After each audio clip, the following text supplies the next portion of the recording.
다시 한번 오늘 주일 예배에 참석하신 여러분들을 주님의 이름으로 환영하고 축복합니다. 오늘은 아까 처음에 말씀드린 대로 주현절 후 둘째 주일입니다. 주현이라고 하는 것은 무슨 배우 이름 같기도 하죠. 주님이 나타나셨다 이런 뜻입니다. 주현이라고 하는. 그래서 주현절은 예수님께서 이 땅에 오셔서 하나님의 아들로서 자신을 세상에 드러내신 것을 기념하는 절기예요. 그래서 12월 25일서부터 12일 동안, 그게 이제 1월 5일까지죠. 그리고 그 다음날 1월 6일 날 주현절로 이제 역사 안에서 이렇게 절기를 세웠어요.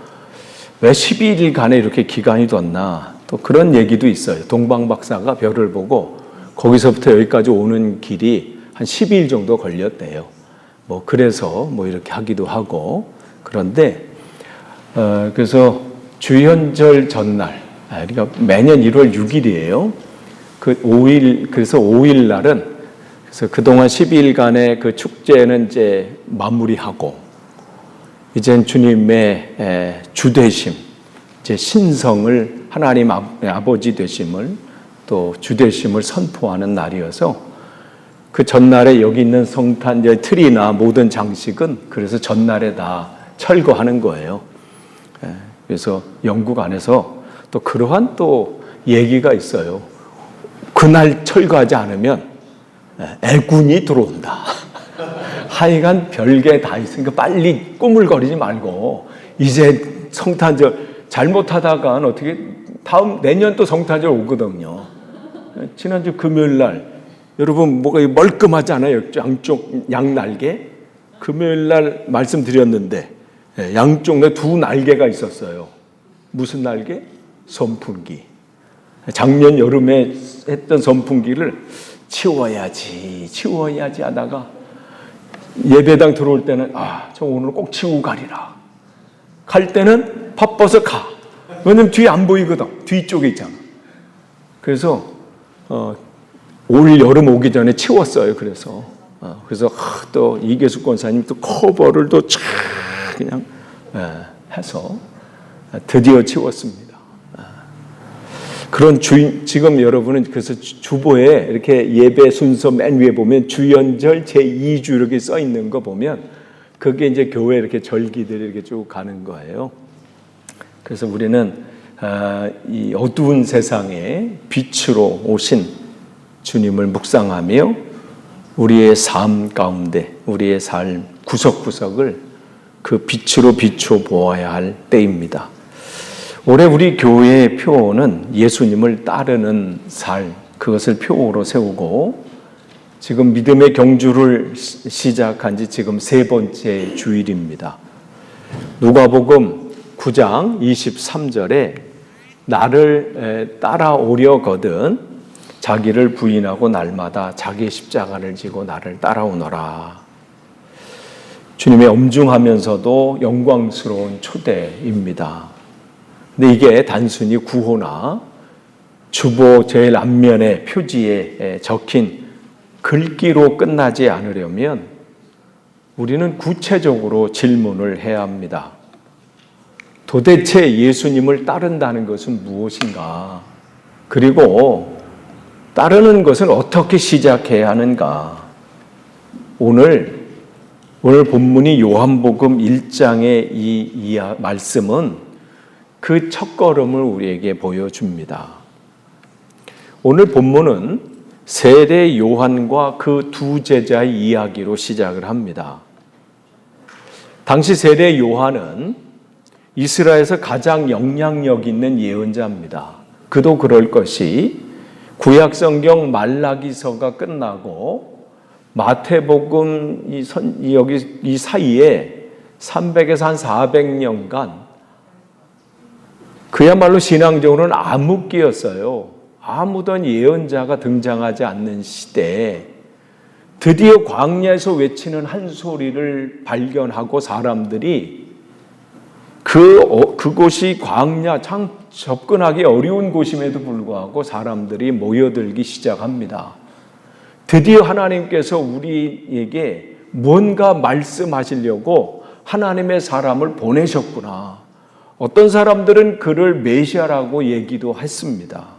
그러니까 이 세례 요한의 그 당시의 영향력은 막강했고요. 많은 사람들이 그의 제자가 되기 위해서 찾아왔습니다. 그런데 그는 그 자리를 누리고 그 안에 안주하면서 자기 권력을 과시한 것이 아니라 예수님이 지나가는 것을 보시고 그는 주저없이 외칩니다. 보아라, 하나님의 어린 양이다. 이 세례 요한이 한마디 외친 이 한마디가 큰 파장을 일으킵니다. 요한 자신, 세례 요한 자신을 많은 사람들이 이 당시 주목하고 있었습니다. 저 사람이야말로 뭔가 이 시대에 우리에게 새로운 비전을 제시하고 뭔가 새로운 것을 변혁을 일으킬 분이다. 그런데 세례 요한은 자신이 그 주인공이 아님을 분명히 선언합니다. 그의 사명은 사람들이 자기를 바라보는 그 시선을 돌려서 그 시선을 예수님께로 돌리는 것이 그의 사명이었습니다.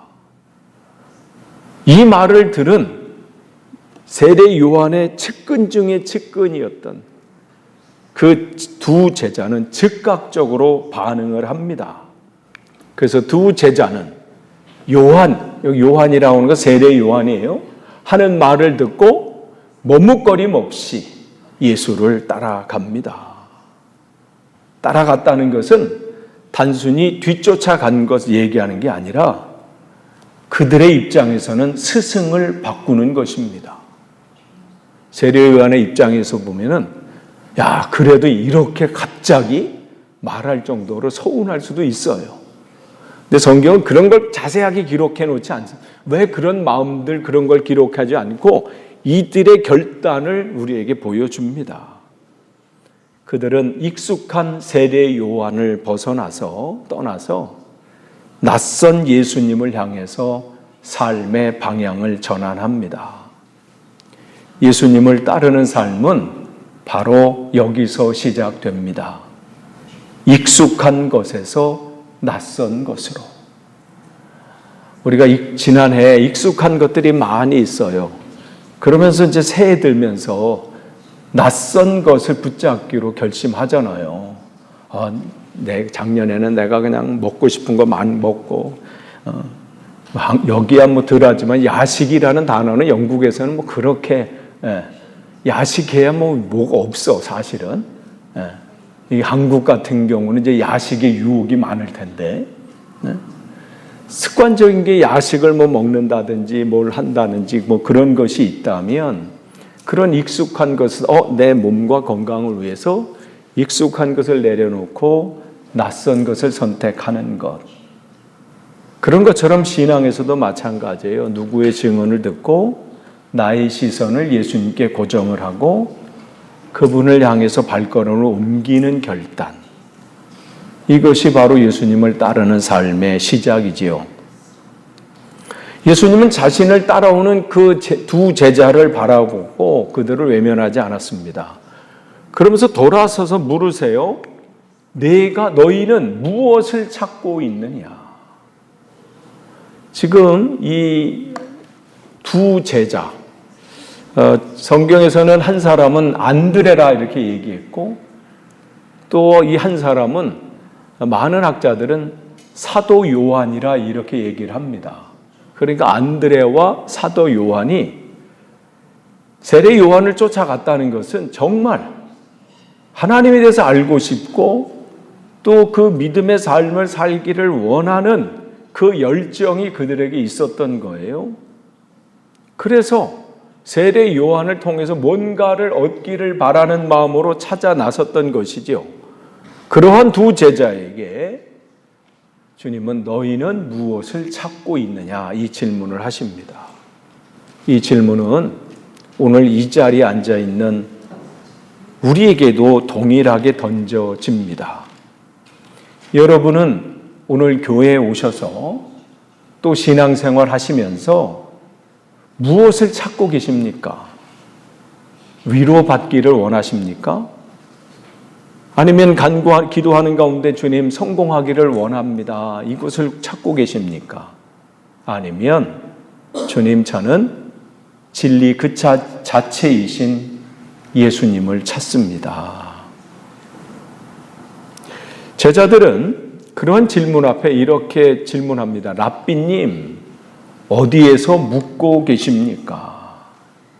이것은 제자들이 예수님의 주소가 궁금해서 물어보는 게 아니라 당시 이 시대에서는 스승과 함께 묵는다는 것은 그 스승의 삶과 가르침을 온전히 배우고 그 길을 진심으로 따르겠다는 갈망의 표현입니다. 이때 주님은 그들 와봐라 하면서 복잡한 신학적인 논쟁이나 교리를 설명하지 아니하시고 아주 단순하고 강력한 초청을 하십니다. 와서 보아라. 신앙은 설명을 듣는 것이 아니라 경험하는 것입니다. 우리가 성경을 읽는 것은 단순히 그 지식을 깨닫고 배워서 많이 뭔가 성경 퀴즈 때 100점 맞기를 위한 것이 아니라 그 말씀을 읽고 읽으면서 그 말씀하시는 그 주님을 내가 만나고 경험하고 그러한 체험적인 신앙을 갖기를 위한 것이지요. 예수님을 따른다는 것은 그분이 거하시는 곳에 나도 함께 머물고 그분의 숨결을 느끼고 그분의 인격을 경험하는 것입니다. 그래서 바로 그날 이 두 제자는 예수님과 함께 묵었고 그 만남은 그 두 사람의 운명을 바꾸어 놓았습니다. 그리고 예수님을 만난 안드레는 그가 예수님을 만난 후에 한 첫 번째 행동은 뭐예요? 그의 형제, 그의 형인 시몬을 찾아가는 것이었습니다. 찾아가서 뭐라고 그래요? 우리가 메시아를 만났습니다. 그리고 그는 이 시몬, 베드로죠? 그 시몬을 예수님께로 데리고 왔습니다. 이것이 예수님을 따르는 자의 자연스러운 반응입니다. 자기가 만난 예수님을 전하지 않고는 견딜 수 없는 마음. 이게 예수님을 믿는 사람에게 나타나는 자연스러운 반응이에요. 예수님은 그러한 시몬을 보자마자 뭐라고 말씀하세요? 그를 꿰뚫어 보시더니 새 이름을 주십니다. 내가 요한의 아들 시몬이로구나. 앞으로는 너를 게바라고 부르겠다. 게바라는 뜻은 뭐예요? 베드로 곧 바위라는 말이지요. 그러니까 지금 갈대처럼 흔들리던 시몬이 든든한 반석 같은 존재가 될 것임을 선포하는 것입니다. 예수님을 따르면 우리의 존재가 변화됩니다. 과거의 내 연약한 내가 아니라 주님 안에서 새롭게 빚어진 나를 발견하게 되는 것이죠. 사랑하는 성도 여러분, 우리 교회의 표어가 예수님을 따르는 삶이 그냥 추상적인 구호가 아니고 연초에 한 번씩 얘기하고 또 그냥 들려지는 그러한 내용이 아니라 2026년도 한 해 우리가 이 표어대로 살아가기 위해서 여러분에게 세 가지 구체적인 실천을 제안합니다. 첫 번째는 질문하는 신앙인이 되십시오. 여러분이 주님께서 너희는 무엇을 찾고 있느냐라고 물으셨을 때 여러분은 정직하게 대답하셔야 합니다. 세상의 풍요와 안락함만을 구하고 있다면 우리는 예수님을 따르는 것이 아니라 예수님을 이용하려는 것입니다. 어떤 유명한 화가가 예수님의 초상화를 그리고 있었습니다. 한 친구가 와서 그 그림을 보고 감탄하면서 물었습니다. 자네는 어떻게 이렇게 생생하게 주님의 눈빛을 담을 수 있었나? 그때 친구 화가가 대답합니다. 나는 붓을 들기 전에 항상 나 자신에게 물어본다네. 나는 지금 누구를 그리고 있는가? 나의 명예를 위해서 그리고 있는가? 아니면 주님의 영광을 위해서 그리고 있는가? 그 질문에 대답할 수 있을 때만 나는 붓을 든다네. 우리 신앙도 마찬가지입니다. 매 주일 여러분이 예배당 문을 들어오실 때 여러분은 질문하셔야 합니다. 나는 무엇을 찾으려고 이 예배당 문을 들어오는가? 여러분이 직장에서 업무를 시작하실 때 질문하셔야 돼요. 나는 이곳에서 무엇을 찾고 있는가? 그게 여러분의 가정이든지 일터든지 학교든지 무엇을 하시든지 나는 오늘 무엇을 찾고 있는가? 그 대답이 예수 그리스도가 되시기를 축원합니다. 그렇기 때문에 지금 예수님을 따르는 삶의 첫 번째는 질문하는 신앙인이어야 돼요. 나는 무엇을 찾고 있는가? 두 번째, 머무는 신앙인이 되셔야 합니다. 와서 보라라는 초청에 두 제자가 응답했습니다. 그러면서 그 두 제자는 어떻게 했어요? 와서 보아라 할 때 그들은 그날을 그와 함께 지냈다라고 성경은 기록하고 있습니다. 주님을 따른다는 것은 물리적인 시간을 주님께 드리는 것입니다. 바쁜 일상 속에서도 주님과 독대하는 개인적인 만나는 시간이 없다면 우리는 결코 주님을 닮아갈 수 없습니다. 올 한 해 여러분 개인적으로 말씀의 묵상의 자리를 마련하시기를 원합니다. 그게 주님의 그 초청 앞에 응답하시는 거예요. 주님은 다양한 방법으로 계속해서 나와 교제하자. 계속해서 말씀하십니다. 설교를 통해서 찬양하는 가운데, 내가 기도하는 가운데, 아니면 어떠한 찬양을 듣는 속에서, 아니면 삶의 일상생활에서 문득 떠오르는 어떤 내 생각들, 또 주시는 그 마음들 통해서 초청하시죠. 와서 보아라. 주님은 바쁜 일상, 물론 여러분 참 아침부터 저녁까지 바쁜 일상인 거 다, 얼마나 힘드시겠어요. 그런데 그 하루 쉬는 또 토요일도 뭐 교회 또 행사 있으면 그것도 포기하고 나오셔야 되고, 주일도 마찬가지고, 그런 시간 속에서도 여러분 묵상의 자리를 마련하는 건 중요합니다.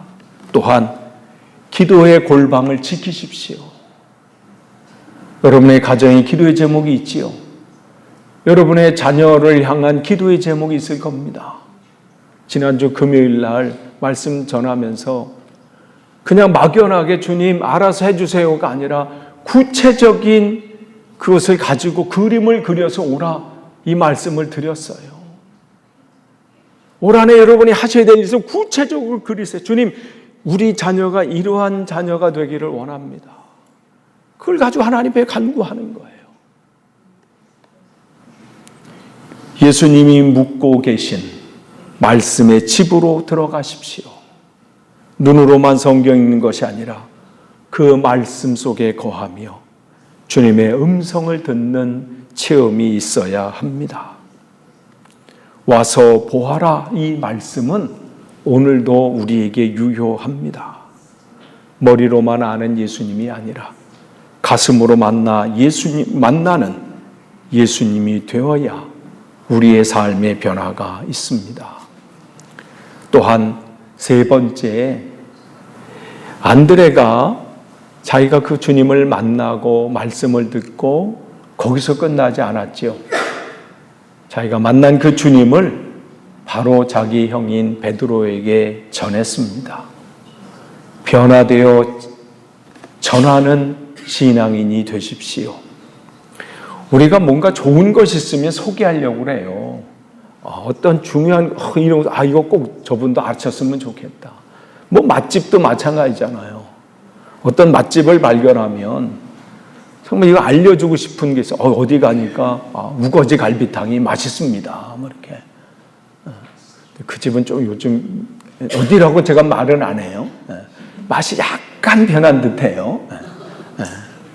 지금은 바뀌었을 수도 있지만